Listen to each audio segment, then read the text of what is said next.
La prensa alrededor del mundo ha llenado hoy sus páginas con las dramáticas, espantosas fotografías de lo acontecido en Beirut, dos explosiones terribles que han hecho un daño considerable. Para buena parte de los terrícolas, independientemente del lugar del planeta donde se encuentren, cuando ocurre un acto de violencia en el Medio Oriente, siempre se sospecha la posibilidad, la presencia de algo terrorista. Han sido muchos años de enfrentamientos bélicos. Incluso el presidente Donald Trump, poco después, en rueda de prensa, dijo que las autoridades de Beirut habían atribuido los estallidos a un ataque, pero las autoridades de Beirut, por lo visto, no dijeron nada parecido. Luego se nos ha dicho que fue un estallido accidental en un depósito. Algo, pues, no para dudarlo, pero tampoco para creerlo fácilmente. Vamos hasta la ciudad de Buenos Aires, donde está Said Chaya, quien es un politólogo y experto precisamente en todo lo que tiene que ver con el Medio Oriente. Said, muchísimas gracias por concedernos estos minutos en el programa de hoy. ¿Qué tal, César Miguel? ¿Cómo estás? Un gusto conversar con vos. Said, en primer lugar, tengo entendido que tienes familia en Beirut. Sí, tengo familia cerca de Beirut y tengo amigos viviendo en Beirut. Honestamente, ayer estaba terminando de dar mi clase de análisis internacional por Zoom con mis alumnos de la Universidad Austral. Prendí el celular y vi que tenía un montón de mensajes. Bueno, eh, eran imágenes y fotos sobre esto. Lo primero que hice fue chequear que mi familia y mis amigos estuvieran bien. La verdad que fue un momento de mucha tensión, porque en su mayoría no respondían el teléfono. Hasta un rato después, bueno, después me metí en Twitter y vi cómo estaba la cuestión. Muy preocupante, ¿no? Una tragedia más que se suma a este, es un episodio tras otro. Es esta Sí. crisis de la legitimidad política, es esta crisis económica que vino a complementarse con esa crisis política, es la crisis sanitaria generada por el coronavirus, que agravó la situación económica, y es ahora esta explosión que ha, digamos, generado todavía mayor dolor en el pueblo libanés, que viene sufriendo golpe tras golpe en los últimos años, ¿no? Said, ¿aceptas la primera explicación de que fue un estallido accidental en este depósito donde cargaban el nitrato de amonio en una cantidad exageradísima? Sí, entonces yo creo que la explicación gubernamental está incompleta, ¿sí?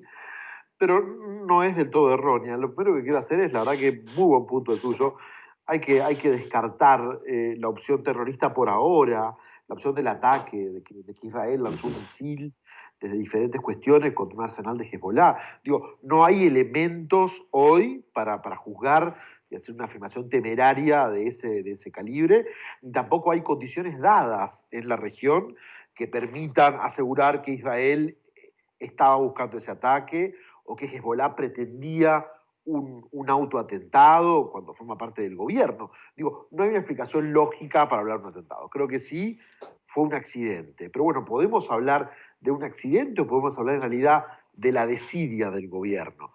Porque primero sale el Ajá. primer ministro a decir esto fue un accidente y atrás salió el jefe de Seguridad General, de la Seguridad General, o sea, algo así como el jefe de la Gendarmería.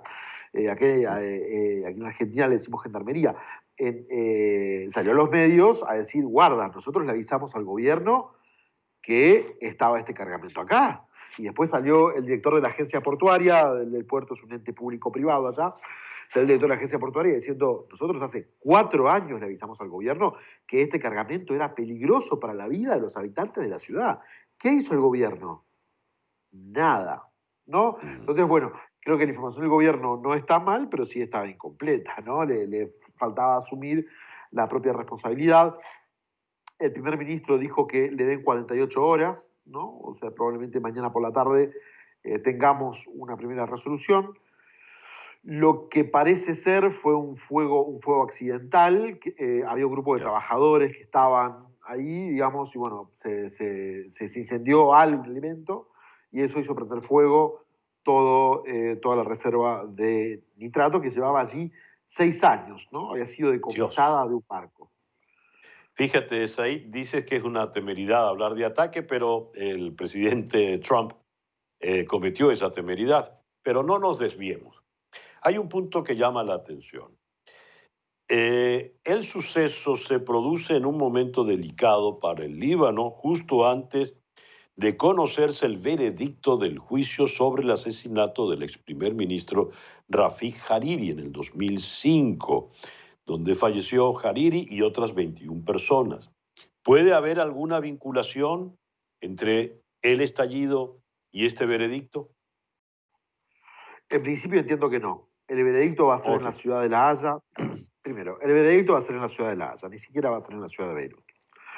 Segundo, las veces que le han preguntado sobre este tema a Saad Hariri, el hijo, el heredero, de alguna manera el heredero político de su padre, Saad Hariri dijo que él había dejado todo eso atrás, ¿no? ok. Que se entiende por una cuestión de supervivencia política en un país donde las alianzas políticas son necesarias, si quería sobrevivir políticamente, era lo que tenía que decir. Ahora no está en el gobierno, vamos a ver qué dice cuando se resuelva el veredicto. Hay 5 personas culpadas, una falleció, quedan 4. Las 4 que están han sido juzgadas in absencia, es decir, no están. Hezbollah nunca entregó esos cuadros. Entonces, no hay nadie a quien castigar. El principal damnificado dijo en su momento que había dejado todo atrás. Vamos a ver cómo puede, digamos, afectar esta cuestión en este momento, ¿no? Y en tercer lugar, tiene lugar muy lejos de Beirut el juicio, Ya. la culminación del juicio. Lo que sí, creo yo que esto puede impactar a la imagen ya debilitada que tiene Hezbollah a nivel internacional. Es decir, ya vimos Mm. algunas acciones que ha tomado Alemania en contra de Hezbollah. Esto puede damnificar todavía más la postura de la Unión Europea, que solía tomar con pinzas esta clasificación de Hezbollah como organización terrorista. Bueno, quizá esto podría generar a una rivalidad mayor entre la Unión Europea y Hezbollah. Israel dice no tuvimos nada que ver con eso y además hasta se ha ofrecido a ayudar.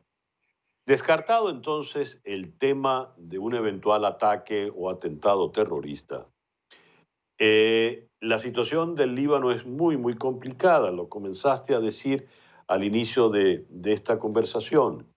A beneficio de nuestra audiencia, Said, ¿podrías explicar qué es lo que está pasando en el Líbano hoy por hoy y qué rol juega Hezbollah en todo esto?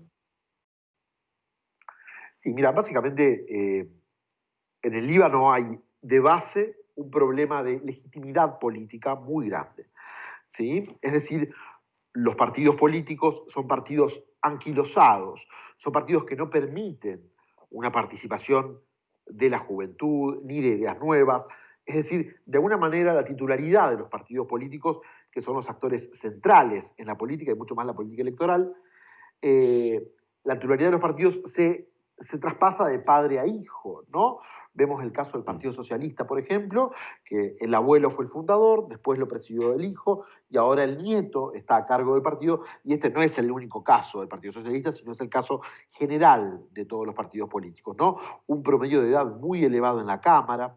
Entonces, hay primero un problema de legitimidad, de representación, sobre el cual podríamos hablar un largo rato, pero lo dejamos acá. Supongamos que lleva los últimos 10 años.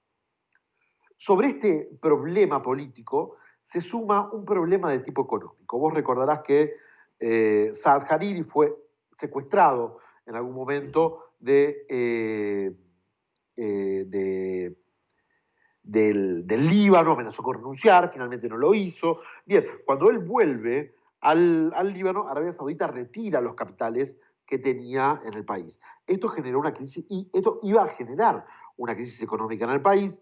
vino el rescate francés en abril de 2018 con la conferencia CEDRE, Francia le pide al Líbano un ajuste económico que el Líbano en un año electoral no realiza. Saad Hariri dice sí, pero no realiza el ajuste en un año electoral, como digo, aquí en Latinoamérica tampoco sucede, ¿no? Entonces, ¿qué es lo que pasó? En el 2019 tuvo que realizar ese ajuste y ese ajuste derivó en manifestaciones masivas que ya vimos a lo largo del año pasado. A la crisis económica se suma una crisis política, perdón, a la crisis política se suma una crisis económica. Luego, la cuestión del coronavirus, que el gobierno gestionó más o menos bien a través de una cuarentena muy fuerte, que duró 2 meses. Elevó los niveles de pobreza, elevó los niveles de desempleo, de informalidad, etc.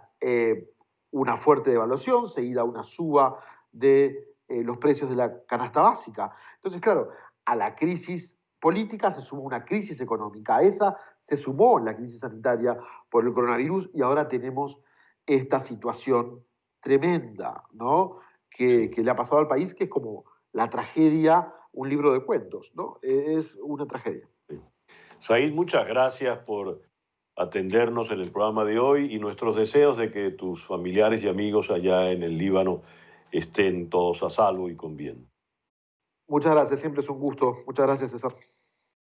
Gracias a Said Chillab, quien es politólogo, experto, profesor universitario en Buenos Aires y experto en asuntos del Medio Oriente. Said Chaya desde Buenos Aires. Una pequeña pausa y ya regresamos.